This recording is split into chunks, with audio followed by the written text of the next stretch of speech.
पूरा कर तो बाबा हे के साथ को सोमारी कोले। पूरा कर तो बाबा हे के साथ को सोमारी कोले। झकास रिकॉर्डिंग स्टूडियो समस्तीपुर। पूरा कर तो बाबा हे के साथ को सोमारी कोले। सिंधी बारावधी शावारा भेल ही जवान छौरी चल देव घर गे, काने पर उठा ले नहले के कमर गे। भेल ही जवान छौरी चल देव घर गे, काने पर उठा ले नहले के कमर गे। भोला जी के नाम लो ले, चरबे खातिर भांग लो ले। हाँ पूरा कर तो बाबा 7 गो सोमारी को ले। सुनी ना भेला ही जवान छौरी चल देव घर गे, काने पर उठा ले नहले के कमर गे। भेला ही जवान छौरी चल देव घर गे, काने पर उठाई ले नले के कमर गे। भोला जी के नाम लो ले, चरबे खातिर भांग लो ले। सुनी ना पूरा कर तो बाबा हे गे 7 गो सोमारी को ले।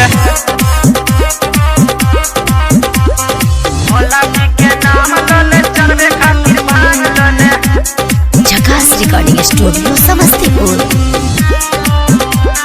भोला जी के नाम लो ले, चरबे खातिर भांग सिंधी बारावधी शावारा सुनी ना छही न छोट भेल ही गई न महार, चल न घुमाई दे बहु देव घर। छही न छोट भेल ही गई न महार, चल न घुमाई दे बहु देव घर। भोला जी के नाम लो ले, चरबे खातिर भांग लो ले। सुनी ना पूरा कर तो बाबा हे गे 7 गो सोमारी को ले।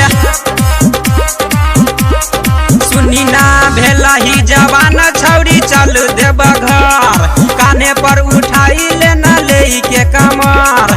भेला ही जवान छौरी चल देव घर, काने पर उठा ले न गेले के कमर। भोला जी के नाम लो ले, चरबे खातिर भांग लो ले। सुनी ना पूरा कर तो बाबा हे गे 7 गो सोमारी को ले। भोला जी के नाम लो ले, चरबे खातिर भांग लो ले। झकास रिकॉर्डिंग स्टूडियो समस्तीपुर। भोला जी के नाम लो ले, चरबे खातिर भांग सिंधी बारावधी शावारा मान लेना मुनि लाल शंकर के है बात, गायक या बधे सके गे धोई ले गे साथ। मान लेना मुनि लाल शंकर के बात, गायक या बधे सके गे धोई ले गे साथ। भोला जी के नाम लो ले, चरबे खातिर भांग लो ले। सुनी ना पूरा कर तो बाबा हे गे 7 गो सोमारी को ले।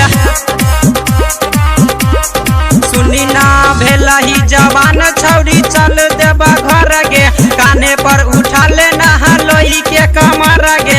भेला ही जवान छौरी चल देव घर गे, काने पर उठा ले नहलो के कमर गे। भोला जी के नाम लो ले, चरबे खातिर भांग लो ले। सुनी ना पूरा कर तो बाबा हे गे 7 गो सोमारी को ले।